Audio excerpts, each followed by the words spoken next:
This is a brand new low. Here's Joy and Reid in this short clip. I think it's maybe 3 minutes or less. It was really 45 people did. You're right, non-consecutive. It's Grover. Yeah, Grover and Grover. You're right. It really should be 45. But the other thing about it is that I think about these three presidents inside of that building across the street, Michael, is that there's a protest outside. And in all three of their presidents, there were protests outside at some point. I'm old enough to remember during President Obama's tenure, right-wingers used to gather with firearms outside of places where he was to try to menace him with guns. And he didn't sick the army on them or try to have them shot. Donald Trump is a president who has said that he would sick the military on people who were doing that. He would snatch those people off the street because they were protesting for Gaza, and he would deport them out of the country, or he would have them shot. That's a difference, that's a difference that you can't even compare him to even George W. Bush, who I had deep disagreements with. He's the one former president of the 45, which I love. Look, you have to have a historian on the set, loving to correct you. I know, right? But this one guy would have those people deported or shot.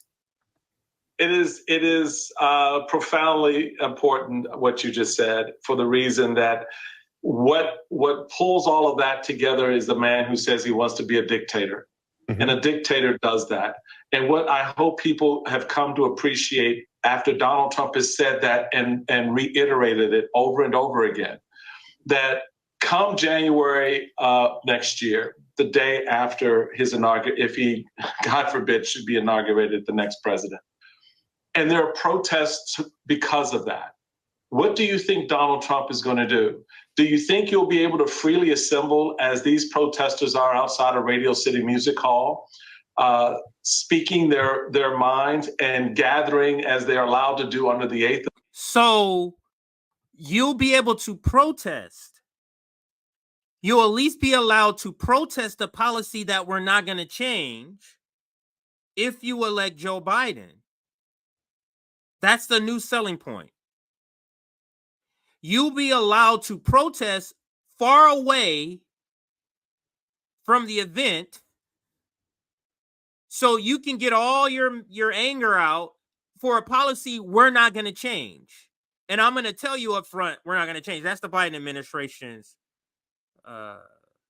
reaction or 2 cents in this.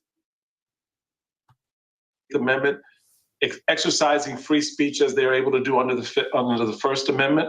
What do you think Donald Trump's response would be? We saw what he did with Lafayette Park. Yes. Just because he wanted to make the point. We also saw what he did when he was sworn in, and it was protest. Police to push we also saw that part. Peaceful protesters out of the way, to bully them and to run over them. This is the and so when he's back in that office, you need to understand what a man says he wants to be a dictator, what that means for your freedoms.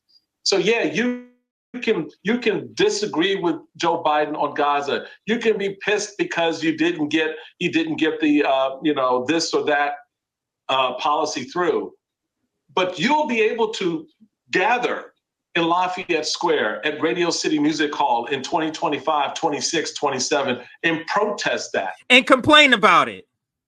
You can be pissed. You can do that. But you better come out and vote for him so you can protest about it, even though we're not going to change it. What type of clown shit is this? They're serious. This is serious. I think, is that the end of the part that I wanted to play? I think there might be a couple more seconds. Let's see.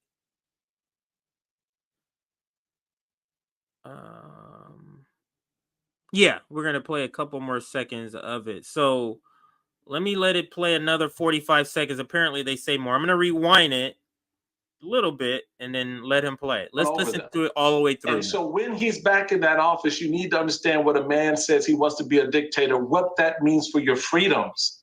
So yeah, you can disagree with Joe Biden on Gaza. You can be pissed because he didn't get the this or that policy through.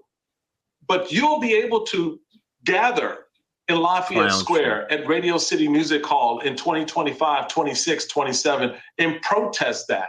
That is not a guarantee from the man who says he wants to be a dictator. And you need to really process that and get over, you know, whatever's ailing you right now. Get over the I'm telling you, genocide I'd rather dead be able to babies. protest under Joe Biden than to be worried about. Get over seeing dead babies. Get over 37 mothers killed per day on average. Get over it. And vote for Joe Biden so the genocide can continue, but at least you can come out and protest and we're not going to pay any attention to you. That's Joy-Ann Reid's attempt at vote shaming. You like it? That's fantastic. About someone knocking on my door and pulling me out of my house or arresting me because I am protesting a policy under Donald Trump. Or being shot, which is what Donald Trump loves to say. It's one of his favorite phrases. He said he would like people who are doing protests like the one outside of this building to be concentration camps in Texas. Yeah, that's what he said. And when somebody tells you who why is the concentration camp stuff egregious to you, but the genocide stuff is not? I don't understand your level of morality and right and wrong. I don't get where you place things, because you want us to be highly upset about him saying a Muslim ban, but when we say a Muslim genocide or a Palestinian genocide, then that's worth less. But this is what Negro servants do. They lend melanin to prop up the white supremacy talking point, white supremacy power structure, white supremacy foreign policy. This is shameful. This is shameful what she's doing and what she's saying here. The Donny Deutsch rant about anti-Semitism and people who are against Israel. I literally don't know why he has the platform to come on anytime he wants to talk. He has nothing that would say people should listen to him. And I'm talking about lived experience. You listen to RBN because of our lived experience as workers. He doesn't have that. He inherited his money. You know, it's so beyond college campuses. Jonathan's group put out a survey that 1 in 4 Americans say they know someone that dislikes or hates Jews, and 1 in 4 Americans know somebody who is pro-Hamas. Pro-Hamas. That means you are pro-annihilating Israel. You are pro-killing Jews. And as Jonathan also pointed out, we're getting squeezed on two. This is where Zionists always love to conflate.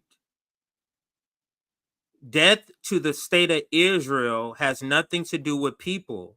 If the United States dissolved tomorrow, would all the people die away? It is so absurd. But this is what they do. And you see the guy on the right side, Jonathan Greenblatt, he's the worst of all of them. But Donny Deutsch, these are the tag team that's brought on here to push ridiculous anti-Semitic claims, taken away from real anti-Semitic claims. Levels, we're getting squeezed from the right, we're getting squeezed from the left. And there's also another kind of anti-Semitism where you get squeezed, where on the one hand, people are anti-Semitic against Jews and the tropes of vermin and they're not humans. But on the other hand, they have too much. The Jews have too much. So they're getting squeezed from the left and the right and the top and the bottom. And those numbers are staggering. Zionists are just victims. We have to stop using Jews when they refer to Jews. They're talking about Zionists. When people say Jews run the Hollywood, no, they don't. Zionists run the Hollywood. It is a clear, distinct difference. Zionists run Hollywood. Zionists run the U.S. empire. Zionists. That's what we say. But let's continue. And it just sends chills through me. Yeah, I mean, look, Donny, I think Joe put his finger on something incredibly important. So Caddy asked before, well, the threat of far-right extremists. Here's the thing. When a student who's honored at the University of Michigan is praising and pleading for the death of Jews, why isn't she considered an extremist?